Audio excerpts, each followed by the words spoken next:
Assalamualaikum warahmatullahi wabarakatuh. Jumpa lagi bersama saya Fajri. Bagaimana nih kabarnya nih sahabat Endrio? Mudah-mudahan kalian dalam kondisi yang baik ya. Pada pertemuan sekarang kita akan membahas sosiologi ya, paket 3 tentang stratifikasi sosial ya. Seperti yang kita ketahui bahwa stratifikasi sosial adalah sebuah pembedaan masyarakat ya, berdasarkan kelas-kelas yang sudah ditentukan oleh masyarakat gitu kan. Itu secara hierarkis atau secara bertingkat gitu. Jadi ini sebenarnya materi kelas 11 ya, yang tidak perlu kita bahas secara mendalam. Kita coba ulik materinya lewat soal. Oke. Kita langsung ke soal yang pertama. Oke, coba kalian baca soal nomor 1 ya. Ini tentang lembaga sosial ya, lembaga sosial yang dimaksud pada soal nomor 1 ini lembaga sosial ya menurut perkembangannya ya. Jadi menurut perkembangannya lembaga sosial itu dibagi 2.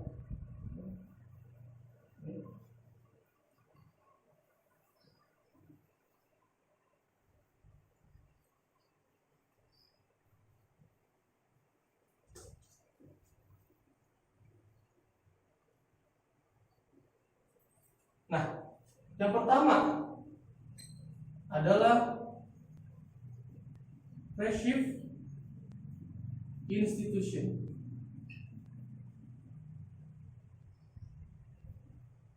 Retrieve institution. Nah, yang kedua ada enacted institution.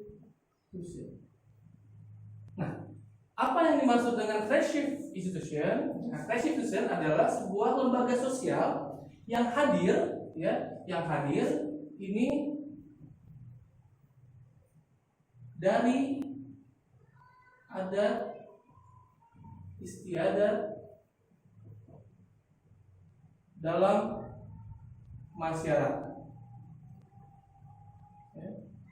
Nah, contoh dari retrieve institution adalah lembaga agama.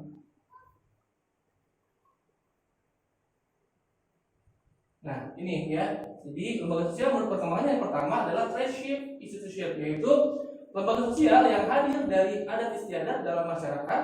Ya, contohnya adalah lembaga agama. Nah, biasanya ini bersifat primer, ya, bersifat primer. Nah, yang kedua yaitu enacted institution. Jadi enacted institution adalah lembaga sosial yang hadir ya,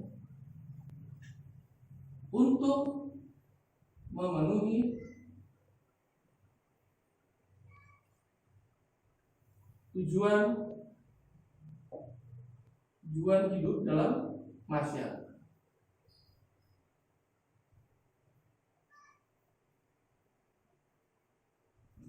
Contoh dari enacted institution adalah lembaga perdagangan. Nah, dalam soal disebutkan ada kata kunci yaitu adalah mall. Ya, mall itu masuk kepada lembaga perdagangan. Ya. Jadi untuk nomor 1 ya, statement yang atas itu betul dan alasan yang bawah itu juga betul dan saling berkaitan ya. Jadi untuk soal nomor 1 jawabannya adalah yang A. Oke, paham ya? Oke, kita lanjut ke soal nomor 2. Nah, ini soal nomor 2 adalah tentang hubungan yang hierarkis ya. Pertama ada guru dan murid dan juga ada orang tua dan anak ya. Nah, ini jadi sebuah hubungan hierarkis itu artinya bertingkat. Hierarkis itu bertingkat.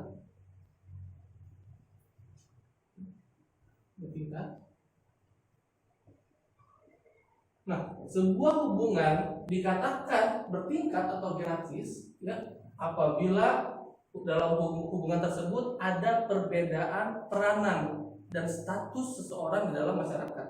Nah, di soal ada orang tua dan anak. Nah, jelas peran orang tua dan anak itu berbeda dalam masyarakat. Ya, begitu juga antara guru dan murid. Ya, ini dua peranan yang berbeda, dua status yang berbeda. Tapi mereka tetap menjalin sebuah hubungan. Ya, jadi untuk pernyataan yang atas, ya, statement yang atas, itu jawabannya adalah betul. Ya, betul.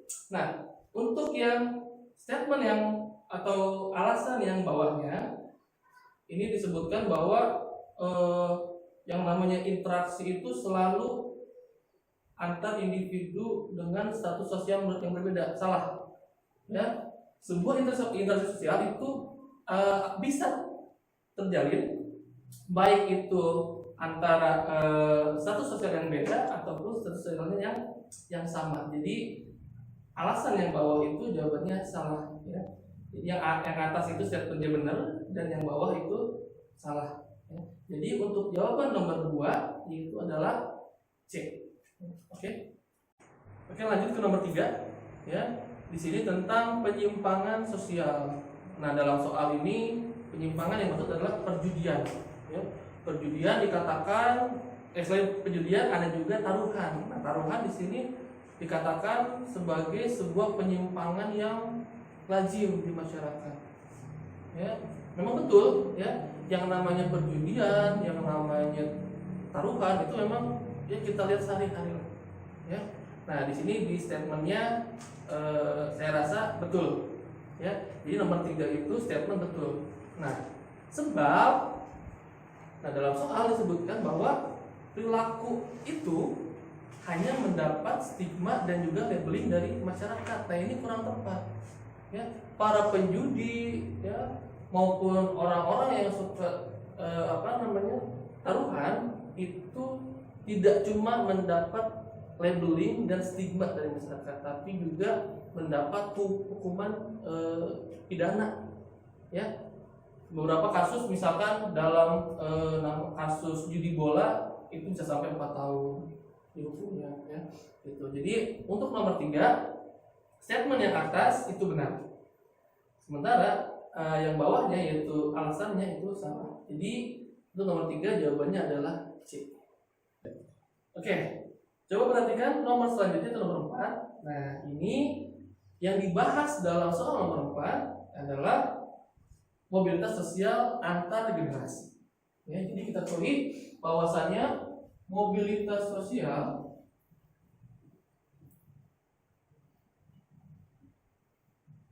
antar generasi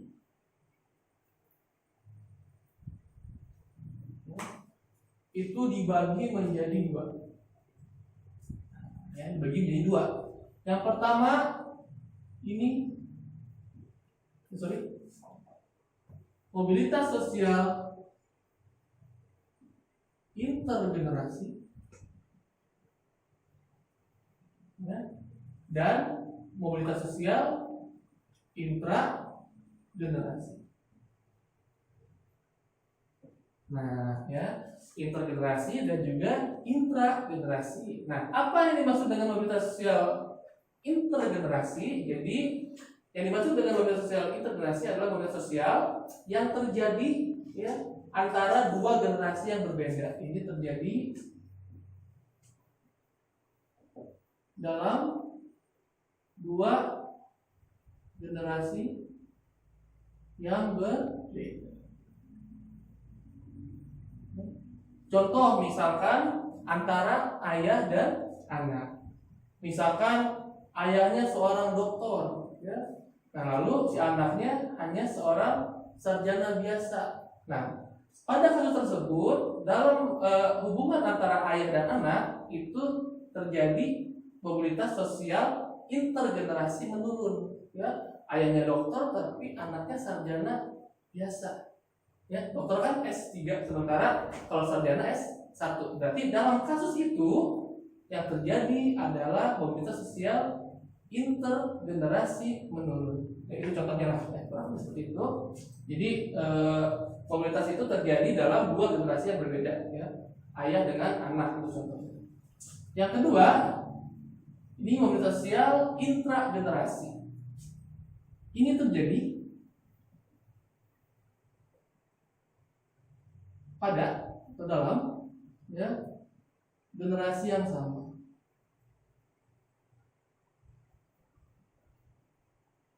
Nah, contohnya apa? Contohnya adalah kakak dan adik. Ya, kakak dan adik. Misalkan kakaknya seorang nelayan. Nah, terus kemudian si adiknya itu dia seorang sarjana. Nah, berarti dalam kasus itu hubungan antara kakak dan adik itu mengalami mobilitas sosial intragenerasi naik. Ya, itu seperti itulah ya. Kalau intergenerasi itu terjadi antara misalkan bapak dan anak, sementara intragenerasi itu antara kakak dan adik. Jadi masih dalam satu generasi. Nah, untuk soal nomor 4 ya, ini jawaban yang paling tepat adalah D, yaitu hanya poin nomor 4 saja, yaitu intragenerasi menurun. Oke. Lanjut ke nomor 5.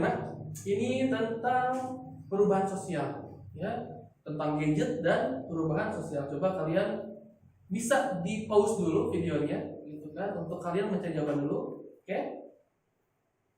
Nah, jawaban untuk nomor 5 yaitu adalah E. Jadi poin 1, 2, 3 dan 4 itu benar ya. Oke.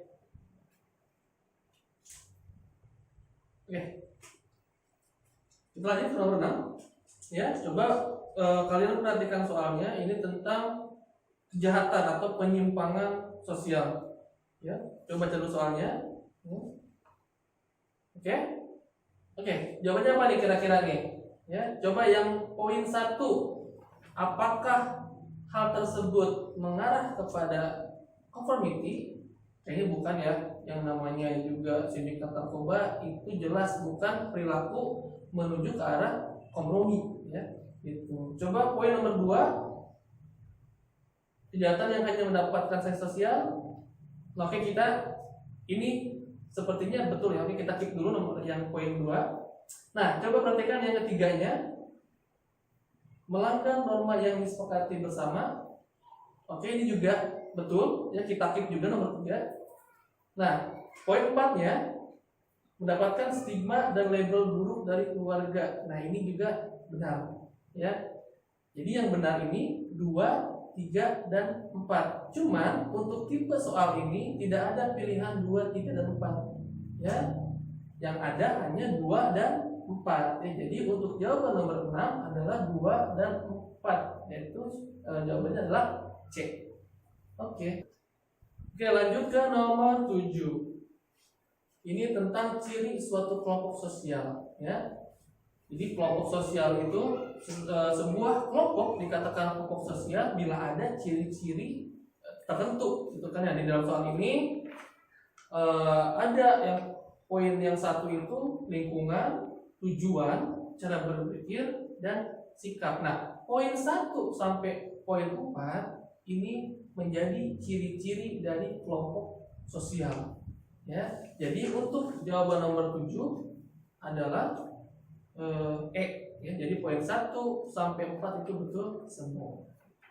Oke, kita lanjut ke nomor 8 ya. Ini ada tabel ya, tentang gerak dan gerakan sosial. Nah, kita tahu kalau gerak sosial itu sama aja dengan mobilitas sosial ya. Sementara gerakan sosial yaitu, kita tulis dulu, gerakan sosial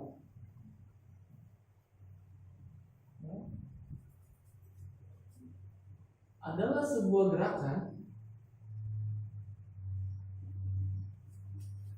yang dilakukan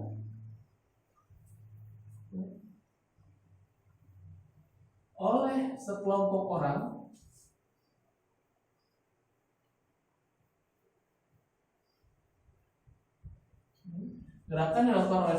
orang dengan tujuan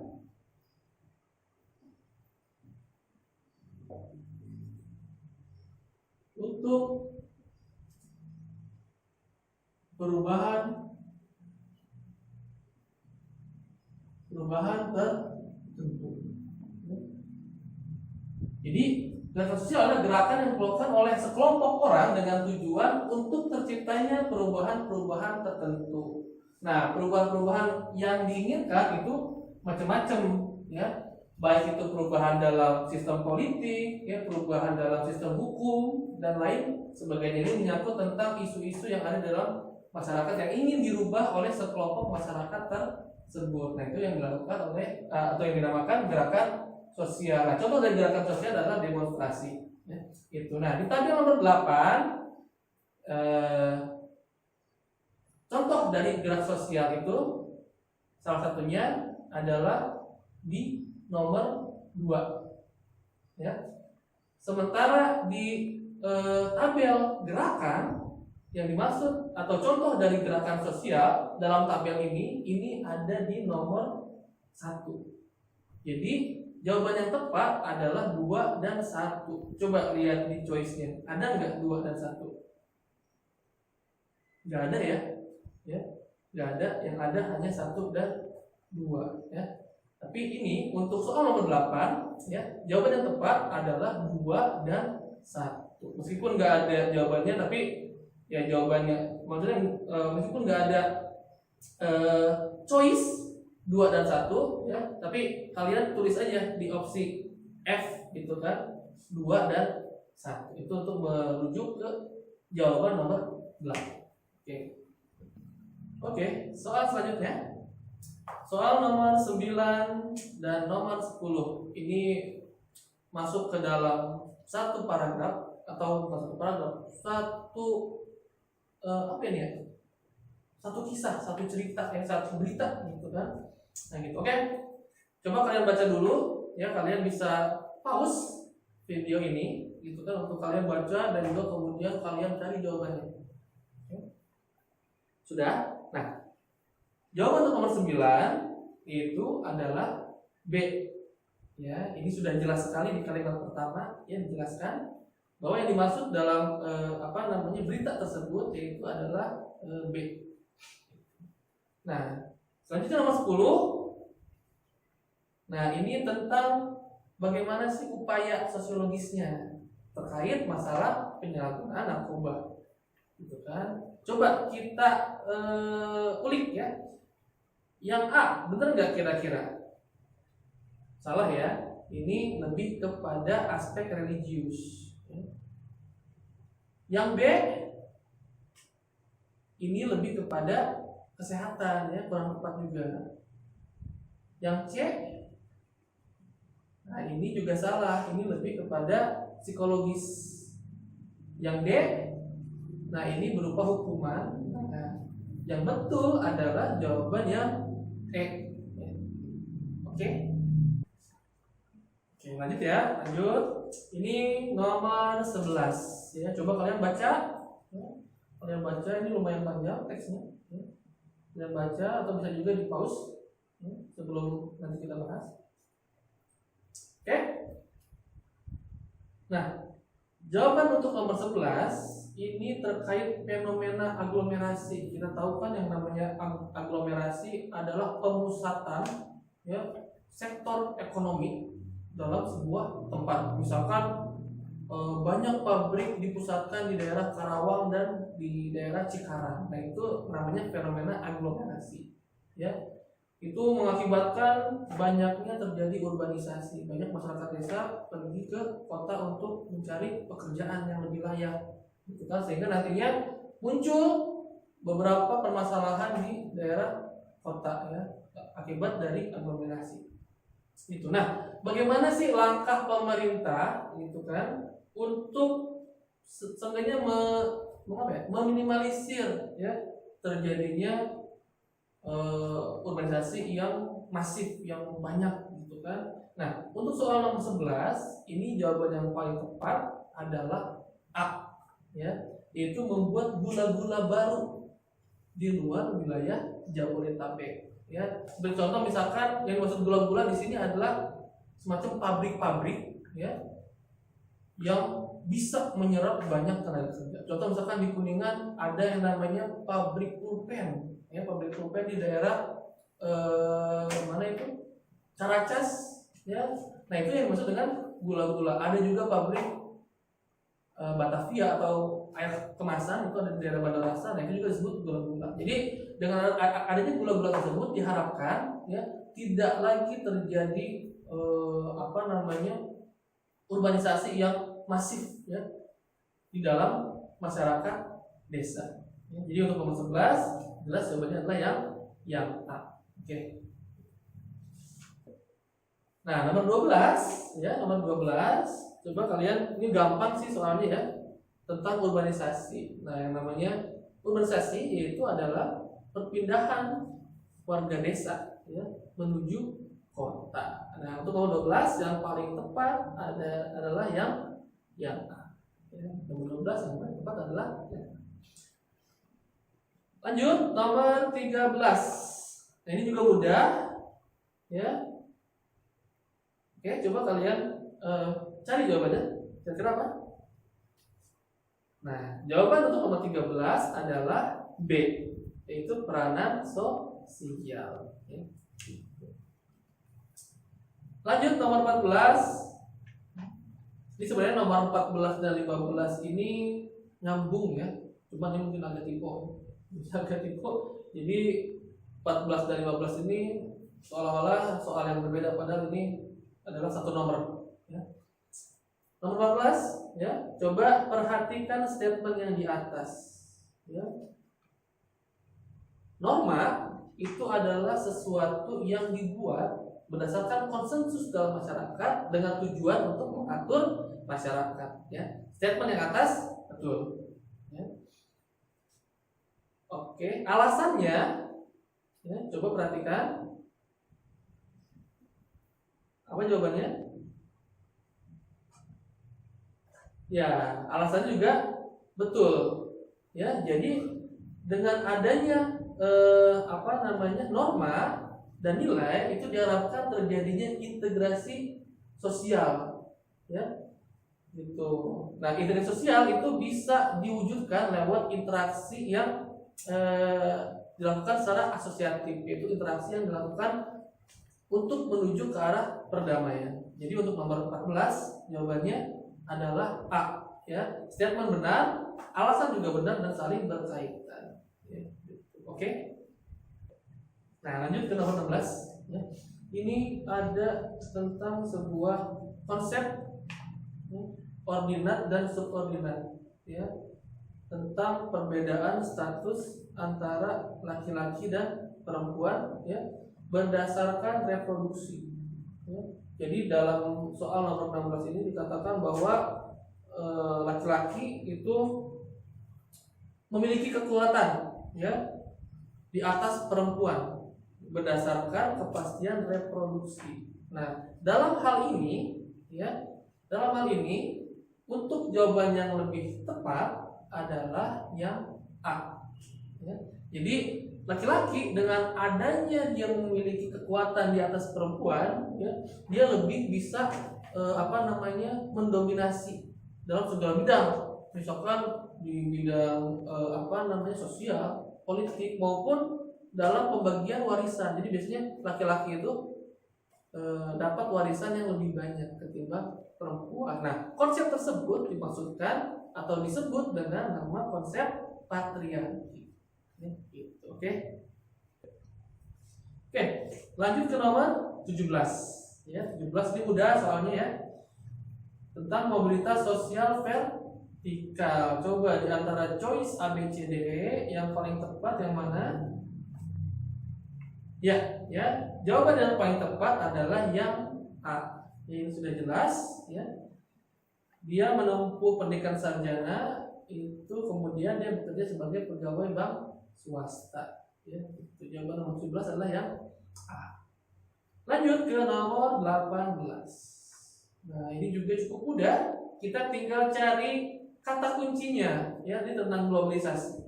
Ya, globalisasi. Nah, nomor 18 kata kuncinya adalah warga dunia. Nah, warga dunia. Dunia di sini dimaksudkan yaitu untuk nomor 18 jawabannya adalah yang C. Ya, jadi dunia itu masuk ke dalam bentuk perubahan sosial berdasarkan ruang atau spasial. Ya, jawabannya yang C. Nomor selanjutnya, nomor 19. Ini tentang pelapisan sosial pada masa Hindia Belanda. Ya, pada masa Hindia Belanda. Di soal memang tidak ada gambarnya, cuma oke, saya akan menggambarkan bentuk pelapisan sosialnya. Nah, seperti ini kira-kira pelapisan sosial pada masa Hindia Belanda. Nah, yang paling atas dan juga paling sedikit tapi mereka menguasai ini adalah orang-orang Eropa. Ya. Eropa di sini baik Belanda ataupun negara-negara lain yang ada di benua Eropa. Jadi warga Eropa yang tinggal di Indonesia itu ada di level paling atas, ya, paling menguasai. Nah, golongan di bawahnya ada golongan timur asing. Nah, timur asing antara lain adalah orang-orang Arab, orang-orang Cina, orang-orang Jepang. Ya. Jadi orang-orang timur asing itu ada di grade tengah, ya, di bawah Eropa, tapi di bawah di atas pribumi. Nah, yang ketiga, yang paling bawah dan paling banyak menderita juga, yaitu adalah pribumi. Nah, ini pelapisan sosial pada masa Hindia Belanda. Ya. Jadi, nah, dalam konsep ini, mobilitas sosial yang ada itu bersifat tertutup, karena seorang orang asli Indonesia itu tidak bisa ke level orang-orang Eropa. Ya, begitu juga pribumi nggak bisa juga ke level timur asing. Jadi pelapisan sosial pada masa Hindia Belanda ini sangat tertutup. Ya, gitu. Jadi untuk nomor 19, ya, jawaban yang paling tepat adalah yang B. Jadi sistem pelapisan sosial itu tertutup. Oke. Nomor 20. Ya. Coba perhatikan, kenapa sih masyarakat desa itu, atau kenapa mobilitas sosial dalam masyarakat desa itu relatif kecil? Ya. Nah, jawaban yang paling tepat untuk nomor 20 adalah karena masyarakat desa itu kurang memperhatikan pendidikan.